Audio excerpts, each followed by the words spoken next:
Hey guys, welcome to the 19th episode of the Sports Zone Podcast. I'm joined by Austin here, getting ready to kick off another great episode for you guys. It has been a long time since we last recorded our podcast. You can tell I am very excited. It's good to be back. Austin and I, we had a busy finish to our end of our school year, and our new school year has started. It's gonna get busy soon again, but we do hope to have many more podcasts coming on a consistent basis. This is episode 19. After episode 20, we will cut season 1 and we will produce a new season 2 for you guys. Try and change things up a little bit, make it more interactive. More on that coming soon. But yeah, we're going to be back at it, hopefully more consistently. We thank you guys always for listening, as always. Usam has an article coming out soon, so by the time you're hearing this, it might actually be out. You definitely don't want to miss that one. Usam, do you have anything to say? No, I'm good, man. So let's start talking about baseball here, Usam. Awesome. Yeah, let's do it. A lot has happened in the baseball season since it ended. Obviously, the Blue Jays had one of their best seasons since they won the World Series back in 1993, the back-to-back World Series championships. The city was buzzing. The country was buzzing. What can you tell us, and what was your experience during the whole Blue Jays playoff run? And looking back on it now, what do you think about it? It was definitely a fun ride. I mean, I literally had the time of my life. The Blue Jays were something special to watch in this country. I know, when you have a whole country supporting you, it's something special. And I think in the playoffs, you could really see that, and you could really feel the buzz. People who didn't even watch baseball before, just all of a sudden became the biggest Blue Jay fans, and that's what being in the playoffs does to you.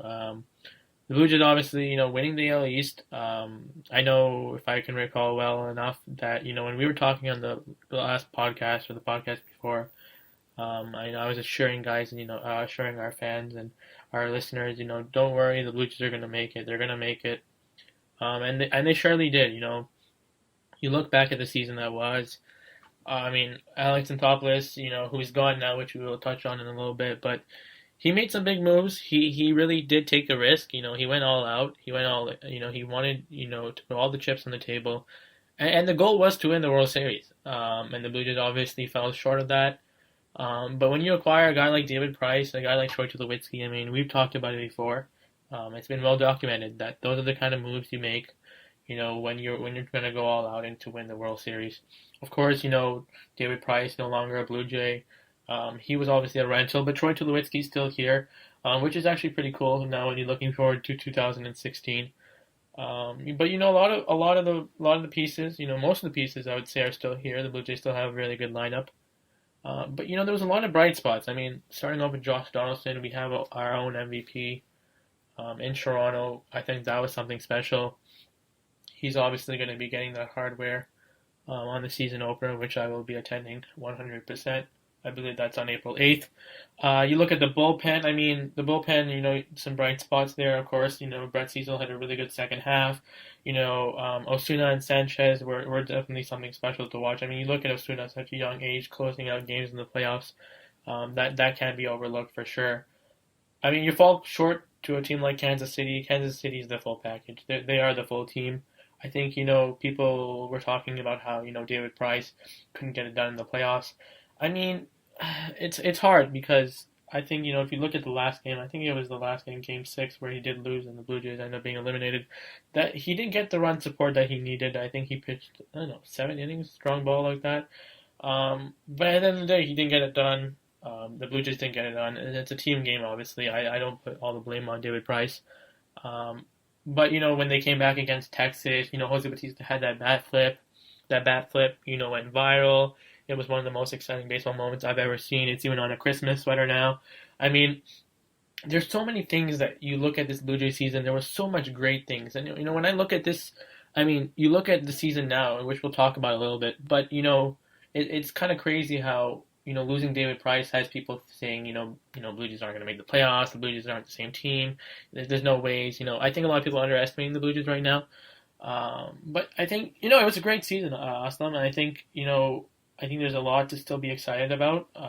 Not saying that the Blue Jays are going to have, a run like that again. I don't think, obviously Alex Anthopoulos is gone. We do have, Shapiro and Ross Atkins here. I think they have a little bit of a different, mindset. I don't see them going all in should the situation be there. I know Batista and Edwin, they're coming down on the end of their contracts now, so that's, another big question.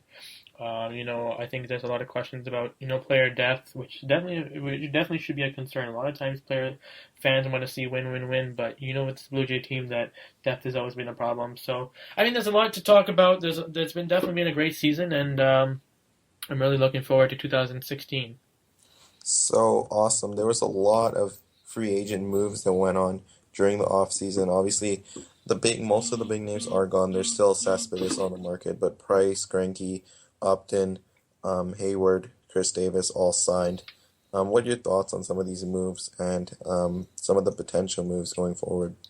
I mean, the big bucks, man. Teams are really spending the big bucks, and I think it's remarkable. I look at David Price and Zach Greinke, obviously the two big names, going into this free agency. David Price scoring himself some big, big money with the Boston Red Sox, and it hurts. It does hurt, as a Blue Jay fan, not only because of the run that he had with the Blue Jays and how much he loved the city and the popcorn, but because he is going to our AL East rival, and within the division. I guess then again you get to see him a little bit more, which would be nice or bad depending on how you look at it. But he's getting the big bucks. I know Marcus Stroman was saying the other day, there's anyone who deserves to get that kind of money, it's David Price. I don't think I would ever pay that money as a GM, neither to David Price or Zach Greinke. I'm not one who believes in spending that much money on a pitcher. That's just my opinion. I'm not surprised whatsoever. For the Boston Red Sox, I think it's definitely a great pickup. I mean, they signed him to, I think, a 7-year deal. A lot of times these kind of contracts come back to bite you in the future, and I think that might still happen with David Price. But it's definitely a solid move for them. The Boston Red Sox are a very young, exciting team, whether people look at it or not. A lot of people like to look at, the David Ortiz, Pablo Sandoval, and, Hanley Ramirez. But, when a person like me looks at the Red Sox, I see Brock Holt, I see, Xander Bogaerts, Mookie Betts, Tyler Shaw. They're definitely an exciting team. I don't think they're done. I mean, they're done making moves. I mean, I guess there's only 1 month left, but if that is the case, I don't think they're the complete team or the favorites, should I say. Arizona Diamondbacks, I don't know if you guys saw my tweet. I did predict that move. I'm not surprised whatsoever. I'm really happy for them, actually, because they've been a team, struggling to compete with teams like the Dodgers and the Giants in the NL West. Definitely a solid move to add with, Paul Goldschmidt, and they definitely have some other exciting arms. Shelby Miller they also acquired. So I think that's pretty cool. A lot of money again, but, I think, the Diamondbacks just recently had a big TV deal that they signed, so I don't think it's a big deal to them. Justin Upton, obviously, just yesterday signing with the Detroit Tigers. It's a lot of money. I think he's getting around 22 million or so. The Detroit Tigers, obviously, they lost Jonas Cespedes at the trade deadline, and now they've got Justin Upton. It's definitely. I mean, he's a young guy. He's going to be a good player. I think the only problem with the Tigers right now is that their lineup is really right-handed. Too much dominance on the right-hand side in their lineup. I think the only switch hitter that they have is Victor Martinez. Their starting rotation. I mean, if Verlander turns around, they have a solid team. Of course, they don't have David Price anymore, so things have changed a little bit. You look at Jason Hayward. I think that was an interesting move by the Cubs. I know a lot of St. Louis Cardinals fans were upset about that. I love the move for the Cubs, to be honest. I really do like the Cubs the way they're looking. More of an underrated player. Could be a leadoff hitter for them. I think he's a nice pickup for them. Chris Davis, obviously, as you mentioned, another big name. He obviously comes back to the Orioles. I mean, there was obviously a lot of talk about other teams, including the Blue Jays, which I don't really believe in. But he goes to the Orioles. I think that they had to make that move in order to, be able to be a good team. But I'm a little bit surprised with the Orioles, to be honest. I don't think they've really done much to compete with what the teams in the AL East. I think they should be looking at someone like Giovanni Gallardo, who obviously the Blue Jays have been linked to, which we can talk about later. Johnny Cueto to the Giants. I like that move for the Giants. This is I think people are saying that I don't know the whole story about even and odd years, but this might be the year the Giants win if you look at history. Definitely a solid guy to plot beside Jeff Samardzija, who they also got, and Madison Bumgarner. Hmm. And like you look at some other things that happened. There was actually a couple big trades. I know Johnny. I mean, sorry. Uh, I know Chapman and what's his name, Craig Kimbrell. They both obviously got traded. Two of the biggest closers in the game both got traded, and both to the AL East. Um, the Red Sox obviously getting Kimbrell, and the Yankees obviously getting Chapman. I didn't see any of those two moves coming, and I think it helps both of those teams. Obviously, Chapman had a little bit of issues with the domestic abuse and whatnot. I think that's going to be resolved. I don't think he's going to be suspended because if he does get suspended for I don't know a certain amount of games, I think it's like 48 games, then the Yankees will actually get 2 years out of him instead of 1 year, and he'll become a free agent a year later. I think we'll find out more about that in the coming weeks. Kimbrel definitely a solid pickup for the Red Sox. I think it's going to be interesting there because they obviously have Koji there in the back of the bullpen. So I mean that can only help. Bullpens is becoming a theme, in baseball. A lot of teams after the Royals did what they did are starting to build strong bullpens, and that can go a long way. And I guess the biggest move of the century was, obviously Munenori Kawasaki is no longer a Blue Jay. um, you know, three bananas, he doesn't cramp, so I think the Cubs will enjoy him. Awesome. And moving on to the Jays and if they have enough to compete, one of the things that you talked about was whether you wouldn't give David Price the money. And just playing devil's advocate here really quickly, on the topic of if they have enough to compete, obviously you mentioned Jose Bautista and Edwin are both free agents at the end of the year.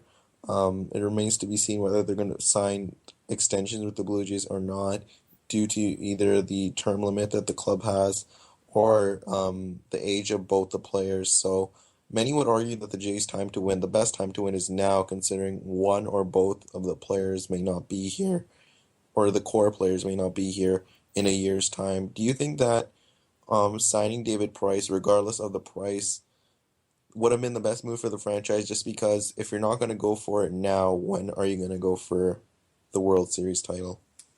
I think it's a very a hot debate, a hot topic. I think people have their opinions definitely on some. I think when you look at this team, you said it. I mean, Batista and Edwin, this could be their last year. I think when Gonzalez made that move, I think it was pretty clear that they were going all in. I think the optimal year was probably last year because David Price was becoming a free agent.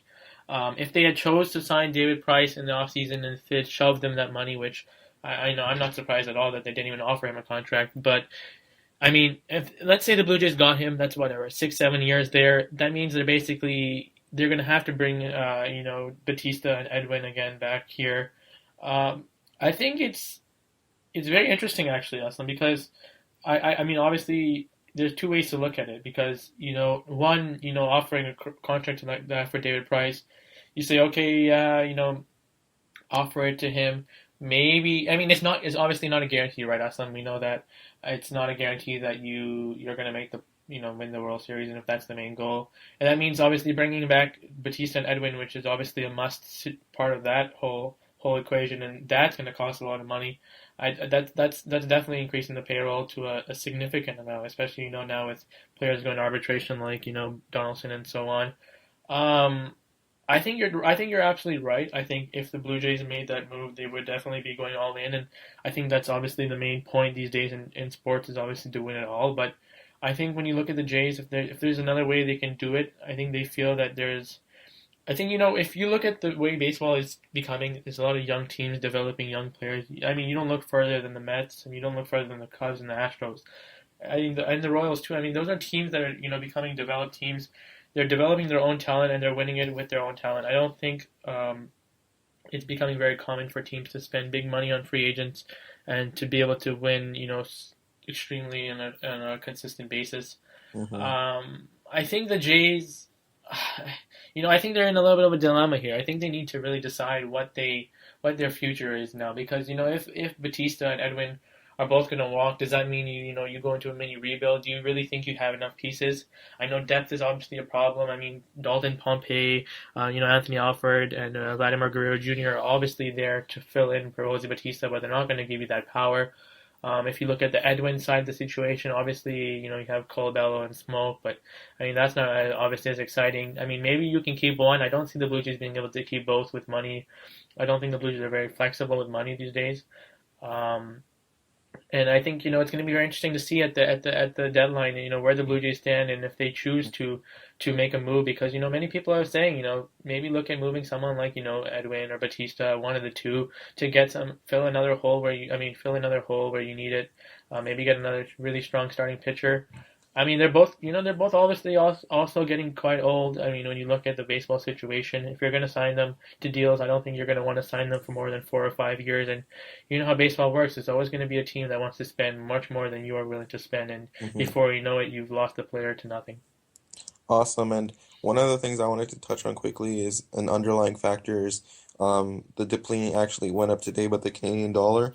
Obviously, the Blue Jays earn their revenue in Canadian dollars, and with the Canadian dollar being really weak currently, it will probably have a big impact on the payroll, considering although it is in US dollars, the Canadian dollar is a huge factor in the Jays' revenue, and obviously the payroll does play a big part into that.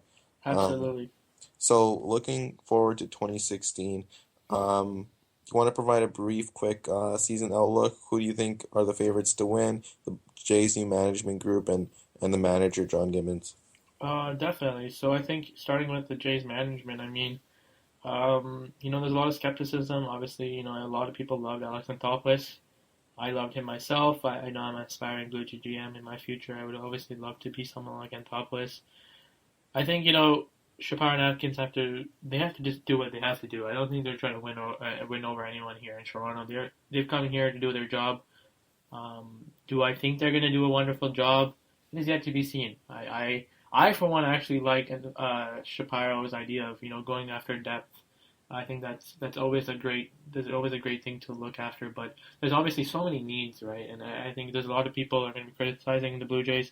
I think the fact that Shapiro brought in Atkins over LaCava, I think that obviously signals another idea, which maybe is that John Gibbons might be on a short leash. I'm not saying that he's going to get fired, but I do think that it would appear to me that something like Shapiro would obviously like maybe have someone else in mind that he would have wanted. I'm a little bit surprised that Gibbons was back. There's obviously a lot of people that like him, a lot of people that dislike him. I have mixed opinions about him. If the Blue Jays do well, he'll be here, but I think his job could be in jeopardy if the Blue Jays don't perform to get after a really good start. I think you look at the Blue Jays so far, obviously acquiring some players like Jay Happ, Jesse Chavez, trading for Drew Storen. I think those are all pretty decent moves. On the side of Shapiro and Atkins, I really like the Ben Revere for Drew Storen move. I think that's filling a good hole in the bullpen. And as I said earlier, bullpens is one of the emerging things in baseball, and teams are really building good bullpens. So I think Shapiro obviously has to do a little bit more. As we touched upon, he has some decisions to make with Batista and Edwin. Apparently, they're talking with them about contract extensions. I still don't think they can afford to keep both just because of the way the payroll works. The Blue Jays over the years haven't been really flexible, but I mean, you never know. Devin Travis, obviously, he's still injured, but obviously, he's obviously good to go with Ryan going to second. I don't have a problem with that. There's been rumors about Drew, R.A. Dickey, whether he should be traded because that would free up another extra spot on the rotation. I mean, in the rotation and on the bench now that Josh Tolley would be gone, because I would think that he would be the catcher full time for R.A. Dickey this season. I think Shapiro has to decide about that. I think at the end of the day, Dickey is still a reliable pitcher, whether we'd like to say that or not.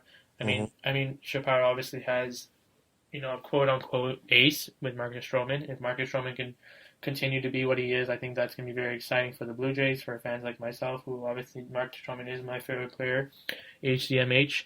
And you guys better go check out his rap with Mike Stud. I think, there's a lot of things that Shapiro needs to do. I think he's going to watch the season unfold. I think he has some ideas in his head of what he wants to do. When you look around the league, I mean, there's a lot of teams making moves, a lot of teams not making moves. I think the Astros, the Cubs, the Mets, like I said, the Royals, they're all going to be teams to watch. They're really exciting teams. I think it's hard to obviously predict who's going to win, but I mean, I think a lot of the teams that you saw succeed last year, unless they lost a significant piece, they're going to be in for a big run again. When I look at the Blue Jays, Aslam, I'm really excited, to be honest. Of course, there's a lot of excitement still there. It's not going to be the same without David Price. I am not kidding myself when I say that. I'm not in denial or anything, but it's definitely not going to be the same without him. If I there's a lot of positives still to look at. The lineup is still one of the best, if not the best lineup in baseball. Injuries is always a problem. A full season of Tulowitzki, we'll see how long he can last without getting injured. Hopefully, he can last a long time. Marcus Stroman, obviously, as I mentioned, Aaron Sanchez, if he can, really get going as a good starter, if that's what they choose to do, if having him and Stroman at the top of the starting rotation, that can definitely be something exciting. Roberto Osuna and Drew Storen in the back of the bullpen, that's going to be very exciting. Left field, it looks like there's going to be a battle for, Saunders and Pompey. I'm really excited to see what Pompey could bring to the table. So there's obviously a lot more to the season that, obviously I probably haven't touched upon everything, but it has been a long time since we talked about the Blue Jays. But I'm still very excited. I think, I don't really believe in what the Red Sox have with them right now. David Price and Craig Kimbrel, they're still a young team. They're going to have their hiccups. I think they can definitely put up a fight. I think the Blue Jays are still the better team. The Yankees, very similar. Their rotation's always a question. The Royals, the Orioles, I don't think they've done enough. They still have some exciting names like Machado and whatnot, but I don't think they have enough with their starting rotation. And then, the Rays, who have one of the best pitching staffs in baseball, in my opinion, but Chris Archer's not going to be enough. So, the Blue Jays, I think they have a very solid chance at making a run. This is obviously not the team that's going to end up being the team at the end of the year. It's going to be interesting to see what kind of moves the Jays make. I don't see them making a huge drastic move like, oh, we're going to go all in again or anything like that. I don't think Chappelle is that kind of guy. But 1 month to go to pitchers and catchers report, and just over 70 days to the home opener. So, I think I'm very excited about them. So, moving on to the NBA, of course the Raptors have started the season and they're actually under full way now. Almost getting to the All-Star break in Toronto, definitely something to be very excited about. But let's talk about the Raptors season, Aslam. I know the Raptors obviously signing DeMarre Carroll. I do believe we talked about this already on a previous podcast, but DeMarre Carroll has been a Raptor now. I think a lot of people thought that would be a very good move for the Raptors. Obviously, he's been injured quite a bit. I think there's still a lot of questions about, the starting three, the starting four. Louis Scola has been good. No Amir Johnson anymore. Not like he was, the best option either. But I know you and I have always had this ideology of, the Raptors are no more than, a first-round exit team. And if that's going to be keeping the case, especially with LeBron James in the East, how are we going to get to the finals? Maybe the Raptors should really consider building this team properly in a way that they can, compete for obviously the ultimate goal, right? And currently they're obviously second in the East, 27-15. What are your opinions on the Raptors season so far? I know Kyle Lowry and DeMar DeRozan are obviously continuing to do well, but personally I think it's I know, like we've said, it's not enough, and I do think someone like DeMar DeRozan is going to be a lot of interesting to see what's going to happen with him, obviously with him becoming a free agent at the end of the season. Well, for the first thing I'd like to say is DeMarre Carroll being injured doesn't really paint a whole picture about the whole Raptors team, just because I'd like to see them play as a five-man unit for an extended period of time, really healthy. That may not happen, but from what I've seen of DeMarre Carroll, I think you'd agree that he's been very impressive. Absolutely. I think at the forward position, Luis Scola as a starter has been pretty good. He's been solid. It definitely hasn't been a weakness, and I don't think I've noticed too much of a difference from the loss of Amir Johnson compared to Luis Scola playing there. I think Jonas has been decent. Obviously Kobe broke his hand. He missed a little bit of his season there, but since then he's played pretty decent. And then obviously DeMar and Kyle, they've both done really well. I think that the bench scoring has gone down a little bit, and I think that we both expected that just because Lou Williams was such an efficient, or not efficient, was such a volume bench scorer. Yeah. And he provided a lot of offense off the bench, and obviously instead of going with Grievous Vasquez, who was another offensively minded point guard that came off the bench, they decided to go with Corey Joseph, who's not as offensively gifted as Grievous Vasquez per se, but he does kind of bring that two-way ability. And all in all, I think it's been a pretty good season. Obviously, they're in second place. Their record is pretty good.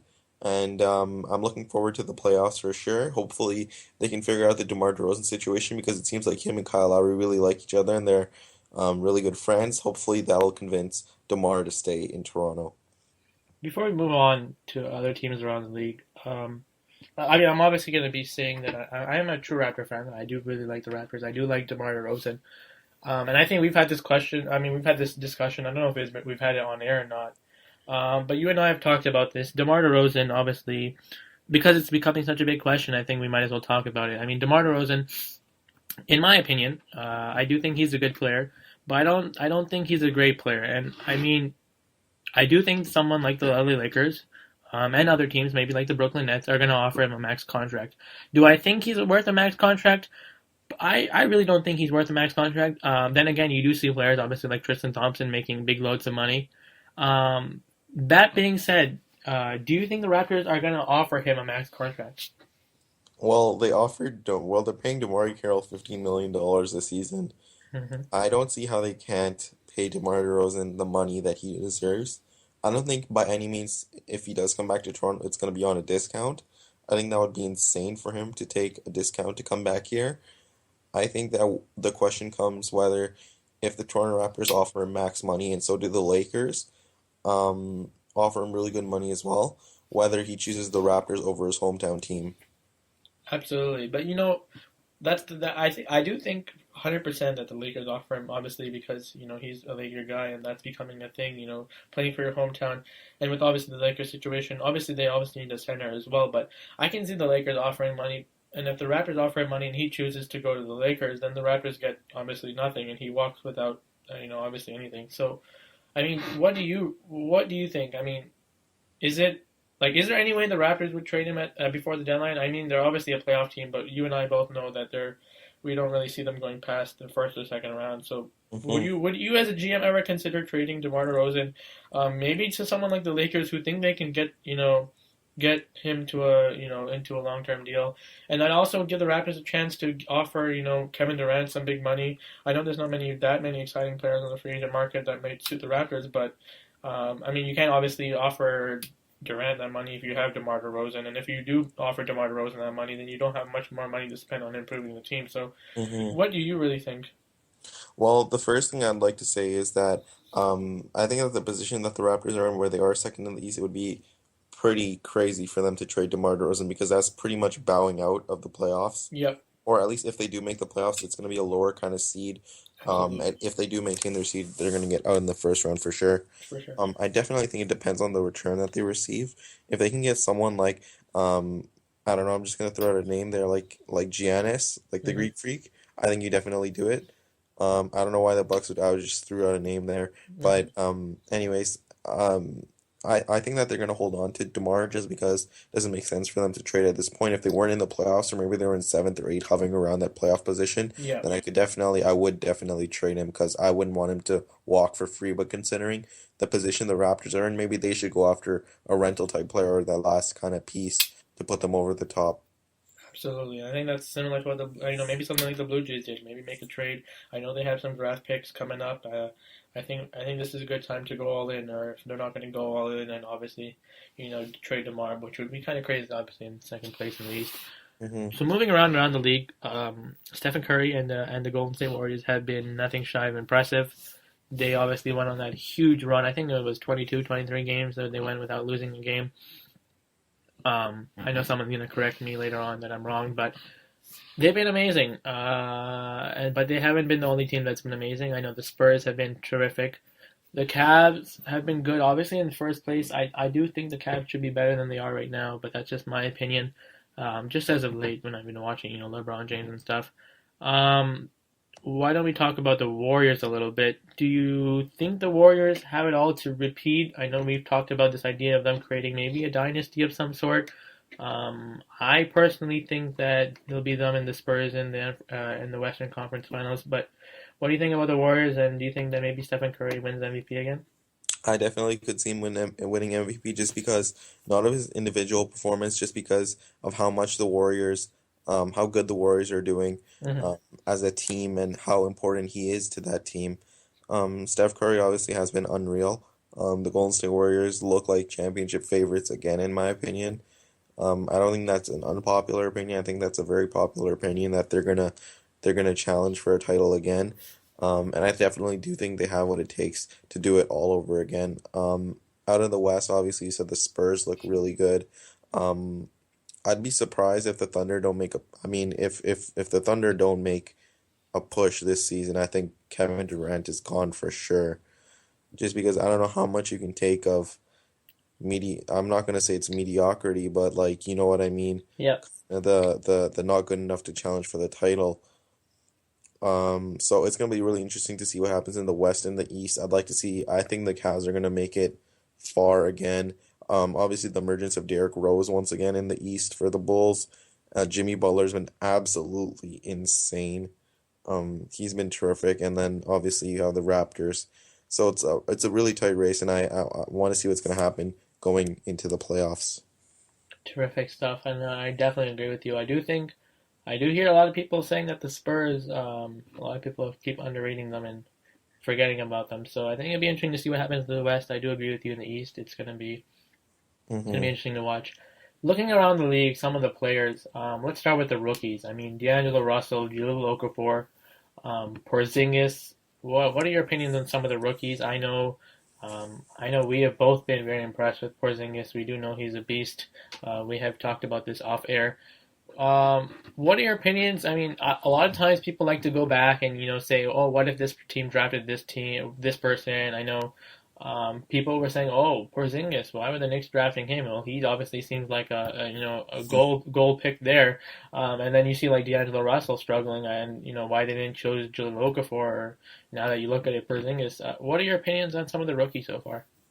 Well, first I like to start with Jahlil Okafor, and I think a lot of his rookie season has been clouded by his off-court issues. And I Hmm. think that, I mean, he's put in a really tough situation. Let's be honest here, the 76ers are not very good at all by any means. And when you're constantly getting double teamed as a rookie and you're being the focus of the defensive pressure and the game plan defensively of the opposing team as a rookie, especially someone who maybe some people thought needed a little bit more time because he is a big man, Hmm. I think that is really tough to show how much you're worth. Um, and then moving on to Karl Anthony Towns, I think he's been pretty good. I don't think he's performed better than Kristaps Porzingis. Maybe that's just because the expectations were much lower for him Absolutely. than originally um, anticipated. And I think that D'Angelo Russell, obviously, he's coming into his own a little bit. He's probably going to be a good player, but I haven't seen enough of him to warrant. I think that Porzingis just I mean, before this season, I would have said D'Angelo Russell is probably the better player, but looking at it now, it just seems as though Porzingis' game is so much more mature and he's adjusted to the NBA so much better than Russell has. For sure. I think it's very interesting because Porzingis, is he how old is he? I think he's still pretty young. Like Hmm. he is very very young. And I think he still has so much more upside than what he had. That being said, I do think D'Angelo Russell definitely has a lot left in the tank. I mean, whatever you're Absolutely. seeing now is definitely not what he's going to be. No. And I know there's a lot of, playing in the Lakers situation. There's so much going on, with Kobe and, I think once next year, I think everyone will have a little bit of experience under their belt. It'll be interesting to see. I think Karl Anthony Towns has been really good. Um, Obviously the Timberwolves are having so many rookies now, but they're still obviously falling a little bit short there. And Porzingis has actually become such a big thing that him and Carmelo are actually they do seem like they can probably hit top eight in the Eastern Conference, so they probably make the playoffs this year, believe it or not. So he's definitely done big things for them. Um, Looking around the league, some other players I wanted to hear your thoughts on, and I wanted to share my thoughts on. I think, Kawhi Leonard, I think he's been absolutely terrific. He's definitely impressed a lot of people. Russell Westbrook, as you mentioned, he's been awesome. Paul George, his comeback has been great. I think a lot of people I don't know, I think a lot of people kind of forgot about him because of his injury and stuff, but I think he's been amazing. Indiana's definitely making a run. Dwayne Wade, I know he's getting old, but he's obviously having a good enough year to make the All Star team. And there's a lot of other teams that are doing well.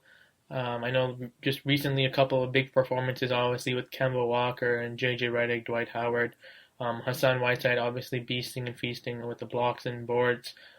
Still a lot of great players out there, obviously. So just wanted to hear your final thoughts about some of the players around the league. Well, I think that Steph Curry's obviously been the best player. I think that looking specifically at the Raptors, DeMar DeRozan and Kyle Lowry have led the way. Hmm. I think that Jimmy Butler's been extremely impressive. I think you'd agree with that. Yeah, absolutely. He's been the best player in the East, in my opinion, just because of the expectations set out for him. I think in the West, Draymond Green has been extremely impressive, Oh yeah, and I think that LaMarcus Aldridge has thrived in his limited role with the Spurs obviously not being the focal point anymore of that team. absolutely. So I think we're gonna conclude the NBA here, but I mean, there's definitely a lot more to talk about. I know Kyle Lowry obviously just making the All Star team just a couple hours ago. Hmm. So I mean, it's gonna be interesting. We're gonna talk obviously about the All Star weekend a little bit more at the question of the week. So I think our listeners definitely want to stay tuned to that. Yeah. So moving on to the NHL, Aslam. We're gonna get right into it here. The Toronto Maple Leafs, obviously, are definitely a different team than last year with obviously the new management and definitely a younger team. What are your thoughts about the Leafs? I mean, they haven't been the best team. I will never forget you telling me that in 3 to 4 years, if they rebuild properly, that they can be a serious contender. Do you still stick to your word? And what are your thoughts on the season so far? Do you think the Leafs are good enough to make the playoffs, or good enough to make the first overall pick? Well, yeah, I mean, it's not really good enough, but bad enough to make the overall pick. That's what I meant. But anyways, well, I mean, I came into the season. I think I said on here that I wouldn't be surprised if they're in a playoff spot, or I wouldn't be surprised if they're contending for the first overall pick. Yeah. And it's kind of, I mean, the Leafs have played extremely well, and I Hmm. think you see a lot of people saying the same thing. It's just that they don't have enough talent to win these games. You need elite talent to win in any sport. In basketball, I mean, you can't win with a bunch of mediocre players. In baseball, you can't win with good hitters or without good defense. You need some good individual players, and I don't think the Leafs have that at this point. As good as Mike Babcock has been, he's been extremely good, and has come as advertised. The thing is that you need game-breaking skill to win you those tight games, and even if you look today, it was a 1-0 game that they lost in overtime. And if they did have one of those one or two pieces, like maybe a Marner or Nylander, that could supply that game-breaking talent, that game-breaking skill, they probably do end up winning that game or scoring a goal at least. But the type of players that they have right now, like for example, I could give you Michael Grabner's playing on the first line with Nazem Kadri and Leo Komarov. Hmm. And I mean, he's miscast right now. He shouldn't be a first liner by any means. He's probably a fourth line player on most teams. Just because he's extremely one-dimensional in the sense that all he can do is really skate. It's like a pinch runner in baseball. Basically, all they can do is run Yeah. in the sense that they can't really hit. Um, and he's miscast kind of, and then you see that um, the defense has been okay. I mean, they're allowing a lot fewer goals that they have than they have last season. There's definitely a good defensive structure in place. Just the offense, I mean, they've had a really tough time scoring, I'd say, especially when you're missing a key player like James Van Riemsdyk, who is your best forward, and he is the closest thing they have to elite talent. He's probably the second or third best forward on a championship team, or probably the third best forward on a championship team, or fourth. He suffered a fractured foot off of a Dion Phaneuf slap shot that actually hit him in the foot, I believe that's what happened. Oh, And okay. then he's out long term, so Damn. what the Leafs are going to be looking for going into the trade deadline is definitely trying to unload some of their UFA players. Like, for example, Roman Polak is a right-handed shooting defenseman that a lot of teams are going to be interested in, especially contending teams. I could see him trading a second or third round pick for him, which is decent return for a player like Roman Polak. Um, One of the things that Leafs fans can look forward to is the possibility of trading a Tyler Bozak, who has raised his value a lot.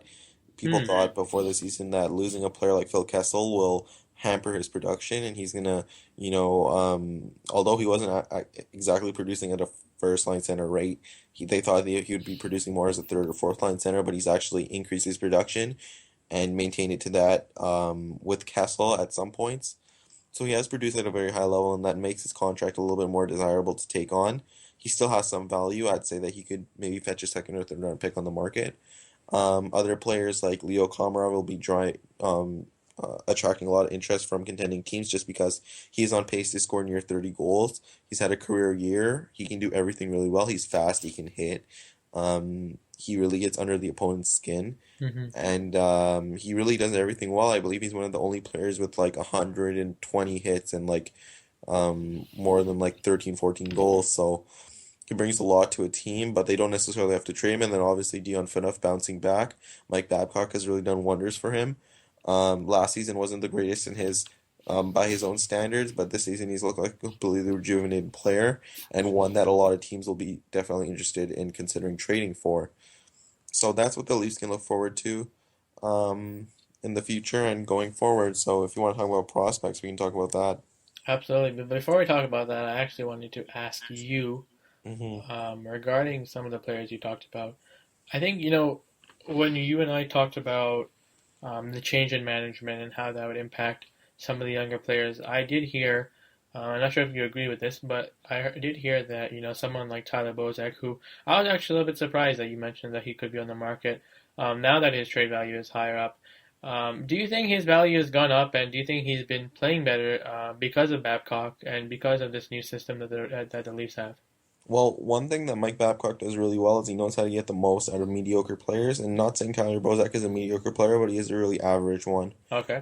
Um, he's not really a first line center by any means. I'd say he's kind of a weak second line center, if not a really good third line center. And for that kind of player whom you're expecting, Mike Babcock has put him in a role in which he can succeed, and that's why you're seeing Tyler Bozak performing at a really high rate. He's not going up against the team's best lines anymore. That's Nazem Kadri's job. He's going up against the second or third best competition and being able to kind of produce offensively and defensively as well. So that really helps him out. Given the right circumstances on a contending team, he's probably a third line center.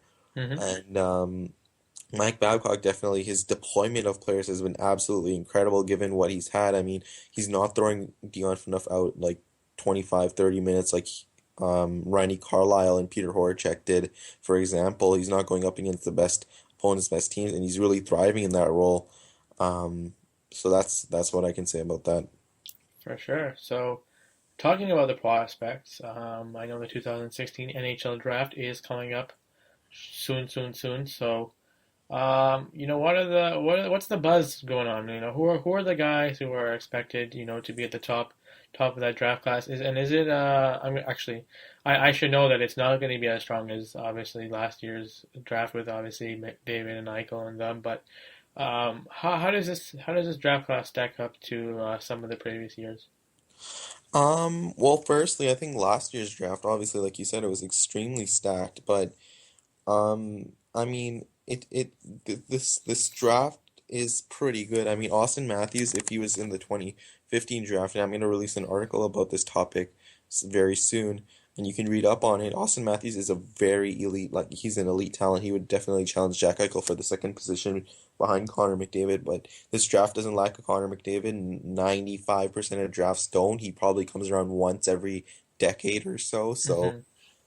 There are, like, you can read up on my article tomorrow. I don't really want to talk about too much because it'll ruin what I have in that article. But speaking specifically on prospects, I can give you a prospect update on leased prospects and maybe some prospects around the league really quickly.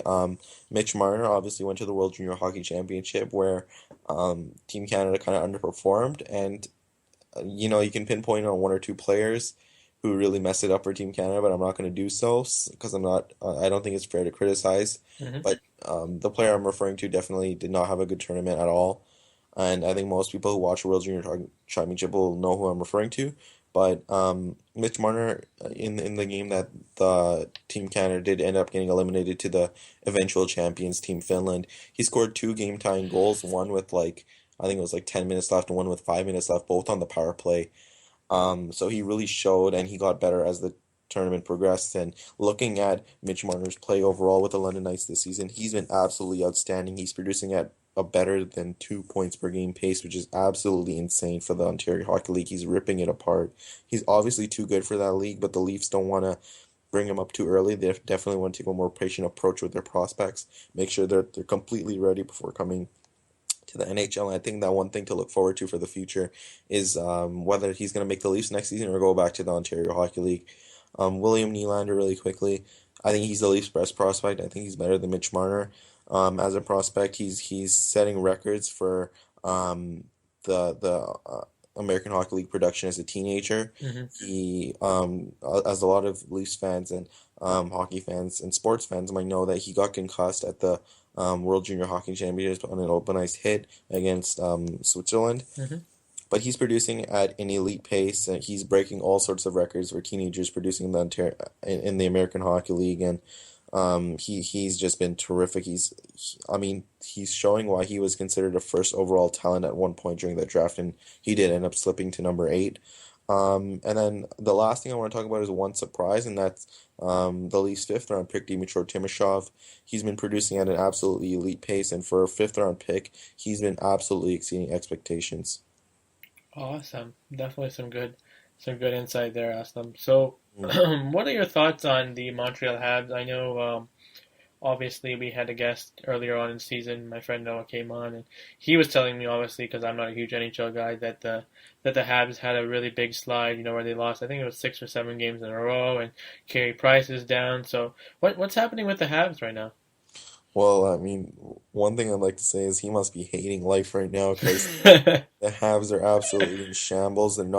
They started out the season, I believe, 9-0, and they had an absolutely amazing start. Everything was clicking for them, and eventually now they're not even in a playoff spot. I believe they're I believe they're 2 or 3 points out with a couple games in hand, so it's not really looking good for them. Carey Price is out another 3 to 4 weeks. The Pittsburgh Penguins are ahead of them for the second position out of the playoffs, so they're not really even, just barely on the edge there. They're kind of below one position below even the cutoff for the playoffs. So it's they're tied with the Senators right now on 50 points. So it's not really looking good for Montreal. They could really get passed by Philadelphia in the coming days, and they could end up like uh, maybe 10th in the conference at one point in the coming days. Considering how many games they've played, it must be a concern for Habs fans, and considering how the lack of offense, especially from their key players like Thomas Buchanan. I know he had like 2 goals in 25 games. The offense is just not producing. PK Subban's goal total has been down tremendously, although he's getting a lot of assists. And it's just not been clicking on any by any means. So it's been a terrible collapse, one of the worst.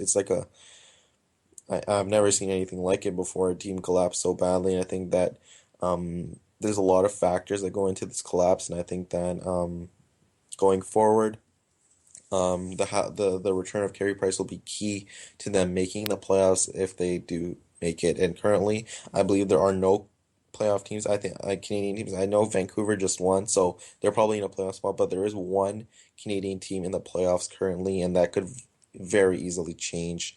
Um, as Vancouver played a lot of games, and if Arizona wins tonight, then the Vancouver Canucks are out of the playoffs, and there's no Canadian teams in playoff position. Very interesting. It's I guess it's kind of surprising because the Habs obviously usually a good team to watch. So a Mm. couple more things here. What can you tell me about a couple of players here? Just to kind of sway away from topic here. Phil Kessel, I wanted to hear your opinion on him. I also wanted to hear your opinion on Steven Stamkos, who a lot of people have been talking about him being a possibility for the Leafs. I don't know if that's obviously still true. And Alexander Ovechkin, what can you tell me about those three players? Well, Alex Ovechkin, obviously, I think he set the record this season for the all-time Russian goal scoring leader. He's been absolutely electric. The Washington Capitals are the best team in the NHL, and he's been a huge part of that. The Steven Stamkos, I'm going to talk about the Phil Kessel thing first. He scored 2 times tonight, but he's had a poor season again, and a Hmm. lot of people are considering whether he has hit his peak and is on the decline now. He obviously had a bad season last year. Many people thought that the Pittsburgh Penguins made out like bandits in that trade, considering that they got him for 75 cents on the dollar, I would say. But it's looking more and more as each game goes by that the Leafs actually did make a good trade. If Kessel continues on this trajectory that it seems like he's headed on, Hmm. it's a very scary contract to be paying someone like him $6.8 million for 6 more seasons. Um, so I know a lot of Leafs fans were disappointed with the return, but I know if you look back on it right now, considering the trajectory Phil Kessel is headed down, they might want to reconsider.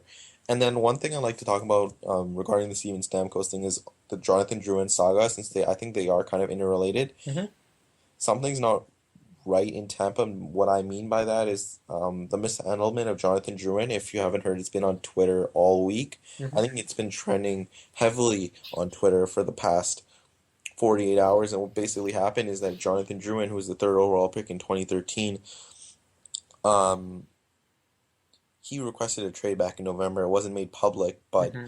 trades in hockey, I know it happens a lot in basketball. I mean, it happens a lot. That's basically all I can say. And I don't know too much about baseball, how much it happens, but I know it happens to some degree in baseball. I've seen it happen before, where players do request trades. But in hockey, it's very, very rare to see a player request a trade, especially on an entry level contract, and especially for a player that's basically, I mean, he's 20 years old and he's drafted 2 seasons ago. Mm-hmm. He felt like he wasn't getting the chance. His agent Alan Walsh came out and basically publicly said that we requested a trade a couple months ago. Steve Yzerman, the GM of the Tampa Bay Lightning, hasn't done anything about it so far. I mean, he said he's trying to trade him but hasn't gotten any offers. And then just recently, what happened is that the Tampa Bay Lightning demoted Jonathan Drouin to the American Hockey League, their affiliate, the Syracuse Crunch. Wow. He played a couple of games. The understanding was that he would only play a couple of games to condition himself, get him back into game shape, and then come back up. That did not happen. There was a little bit of miscommunication, and basically what happens is Jonathan Drouin is refusing to play a game for the Tampa Bay Lightning or the Syracuse Crunch anymore, and he's basically holding out for a trade. He's not playing anything. He's not practicing with the team until he gets a trade. So that's a really, really big story. And I think that goes hand in hand with the Steven Stamkos thing because it's just more distraction for Tampa Bay. Steven Stamkos, obviously one of the best players in the league, is out of contract in 4 or 5 months, 6 months maybe. From what a lot of the insiders have said, there's not too much discussion going on in regards to contract negotiations. So that's a really interesting story going forward. For sure, man. So, there was obviously a lot has happened since we last talked. But just to touch on a couple more important things, do you want to talk about the Seth Jones trade? The Seth JS, absolutely. That's been one of the bigger trades. Um, Absolutely the biggest trade this season. Probably the biggest trade I'd say of 2015, just because the magnitude of the trade. Ryan Johansson was an established number one center for the Columbus Blue Jackets, a superstar in his own regard, and Columbus obviously being extremely, extremely poor this season. A lot of people said that they might make the playoffs considering how good they were Mm-hmm. last season. And Ryan Johansson was underachieving a little bit. They fired their coach. He wasn't getting along with the new coach, John Tortorella. Then he goes to Nashville in exchange for Seth Jones, who is an elite defensive prospect in his own right. So the deal made sense for both teams. It's a hockey trade, is what people call it, I guess is the term, in that the same thing as a baseball trade. It kind of makes sense for both teams. And I mean, people are going to say that Columbus doesn't have a lot of center depth, and I agree with that, but with them looking more and more likely that they're going to end up in the draft lottery, especially they're probably going to draft in the top three, top four. They can grab a forward there, try and build around that. But prospects like Seth Jones, just like centers like Ryan Johansson, don't come around too often. And I think it's a terrific trade for Nashville. I think that both teams won. But if I had to pick a winner, I'd say the Nashville Predators getting an established center and Ryan Johansson, who's performing extremely well for them right now, is the winner. Interesting. So we're gonna move from trades to contract signings. What can you tell me about Andre Kopitar?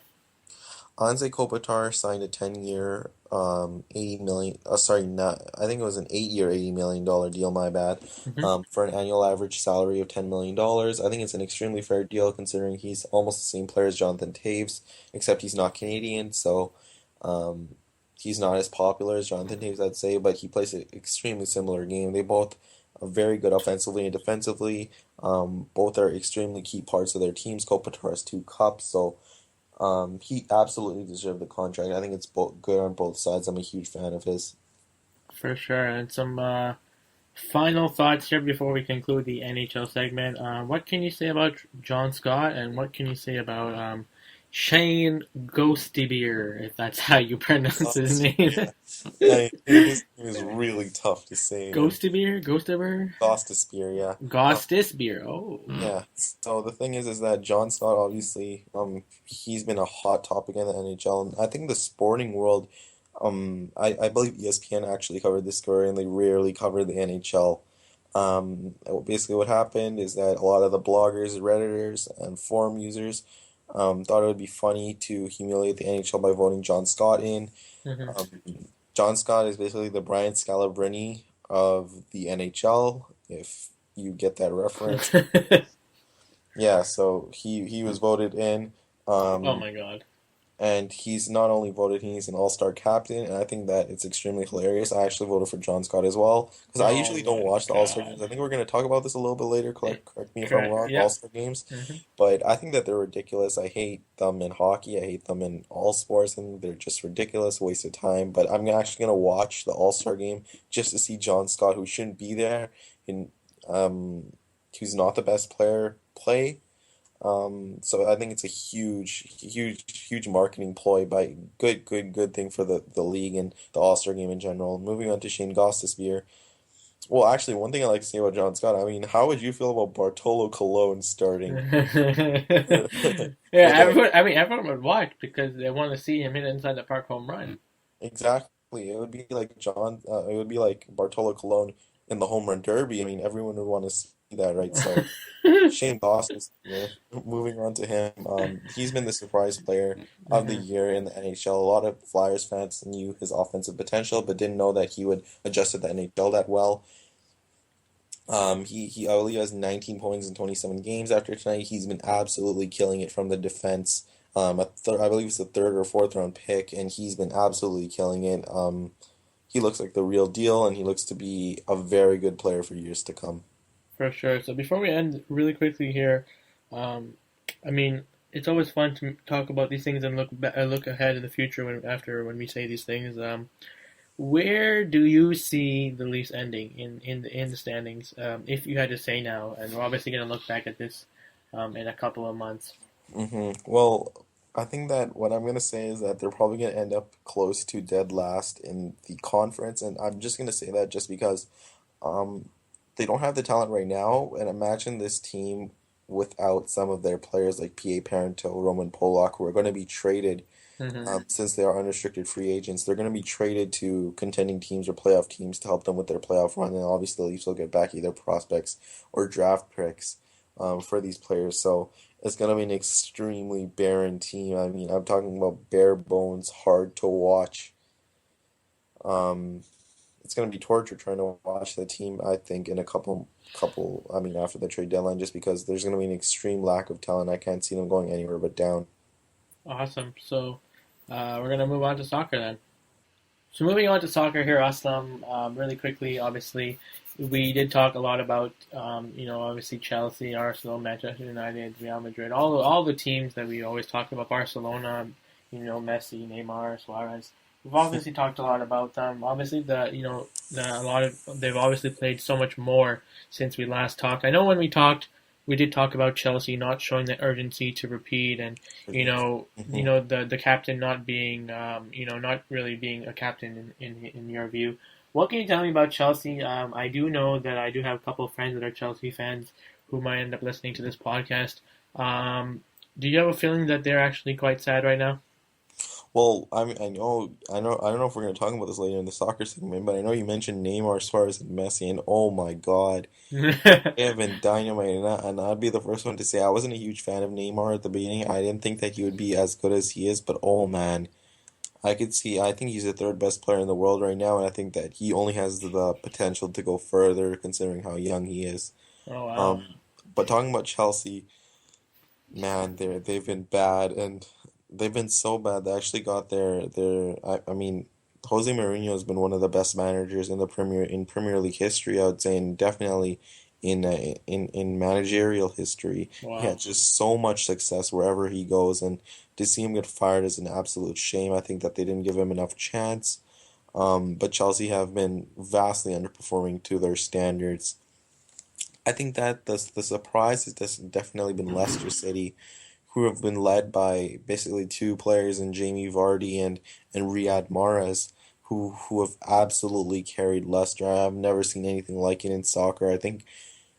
I think that if there were MVPs in if there was an award in the world for co-MVPs or like a partnership, the best partnership in the world, I'd say it'd be Jamie Vardy and Riyad Mahrez, considering how little Leicester City paid for these two players, the extremely low expectations and the extremely high level that they've played at. So that's what I'm gonna say about Chelsea and Leicester. I think Chelsea have started to pick it up, but I think that they need a long-term manager, and I think that the board and the owner Roman Abramovich need more patience. Absolutely. So, what can you tell me about Manchester United? I know, again, a lot of my friends are Manchester United fans. How are they doing? Are they in some trouble right now?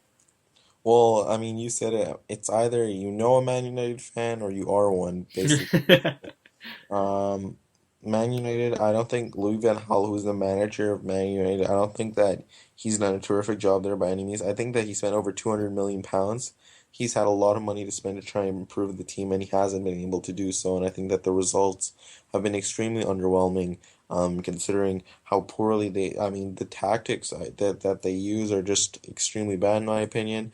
I think that you just look at that Liverpool game, they're completely outplayed versus Liverpool, and then Wayne Rooney manages to just get a lucky one there in the end and they pull out a victory. But I don't see them finishing top four in my opinion. They're getting extremely lucky. I don't like the football that they're playing. It's extremely boring, and I don't see Louis van Gaal as a long-term manager there. Interesting. You talked about Mourinho. Obviously, he was fired. Sorry if I pronounced his name wrong, but hmm obviously Real Madrid, they just fired someone. What can you tell me about that?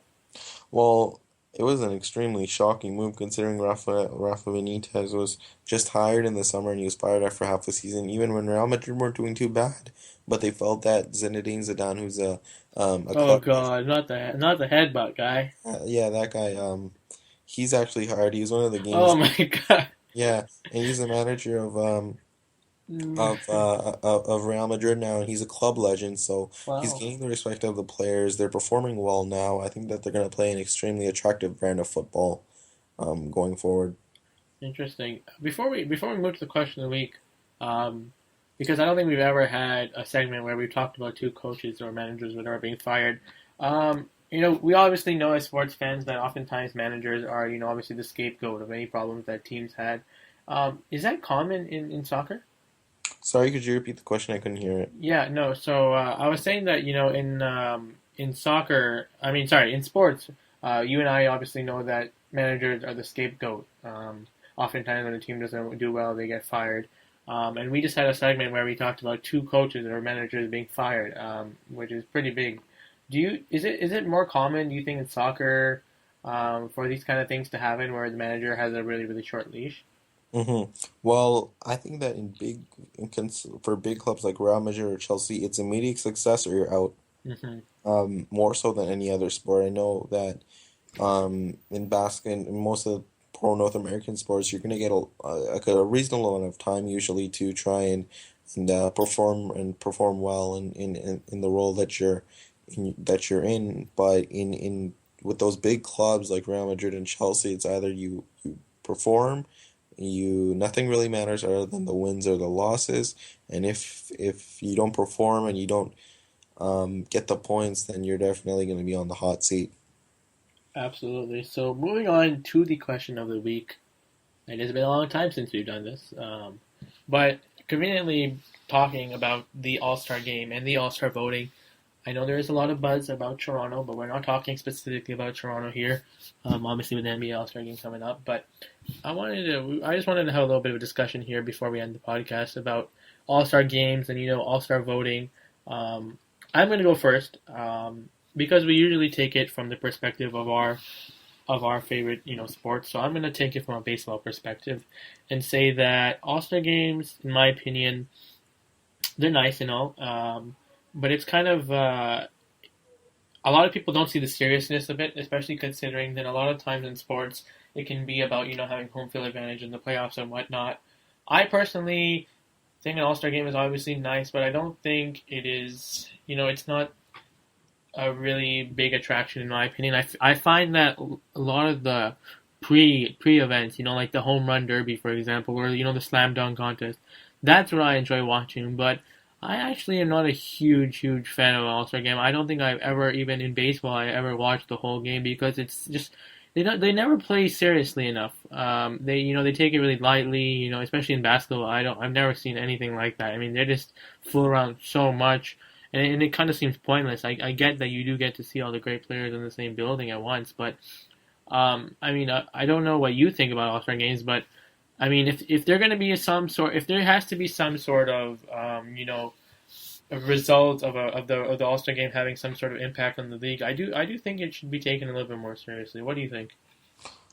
Well, I'm not going to say this nicely as you did, but I think All-Star games are a joke, quite frankly. Hmm. Um, I think that, well, I think that, like you, I like the pre-events, I think that the Home Run Derby is the most exciting All-Star event out of all pro sports. I Interesting. think that it's absolutely terrific, but I think that just the games, I can't watch them either. I think that, like you, they don't take them too seriously, and why should they? They're supposed to be on vacation at that time. Yet they're coming out and, trying to put on a show, I guess.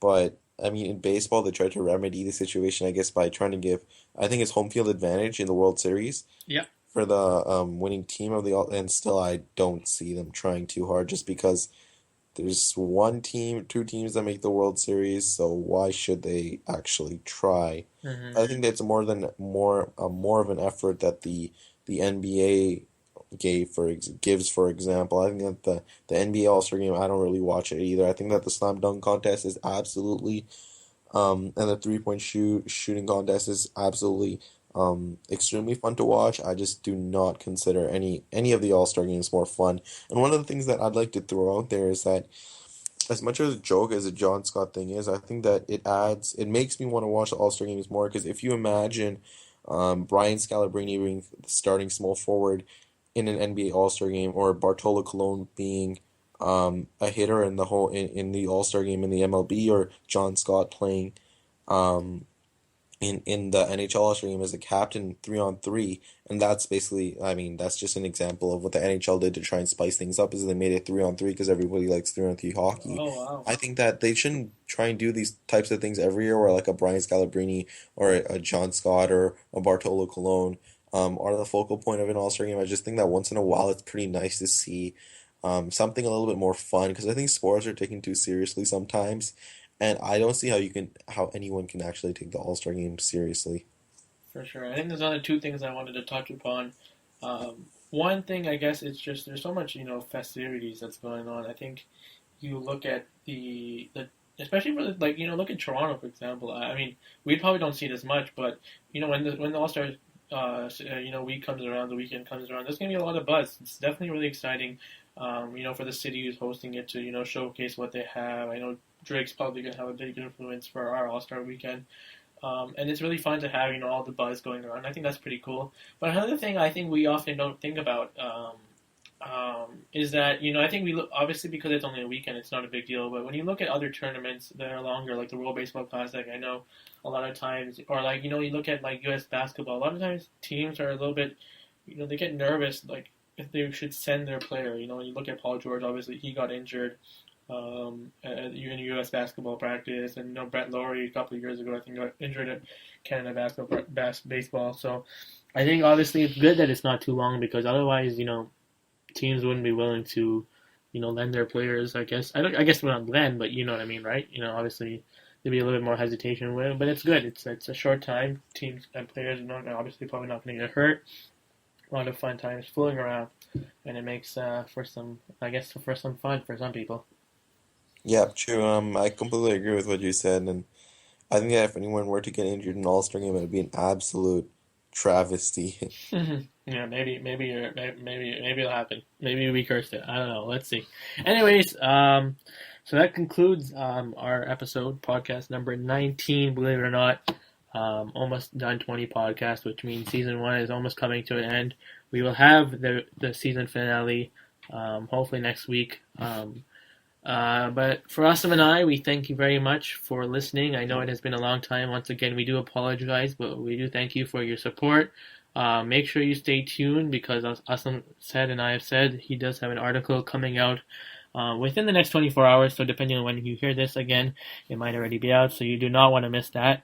It's going to be about hockey, obviously. And yeah, so do you have anything else to say?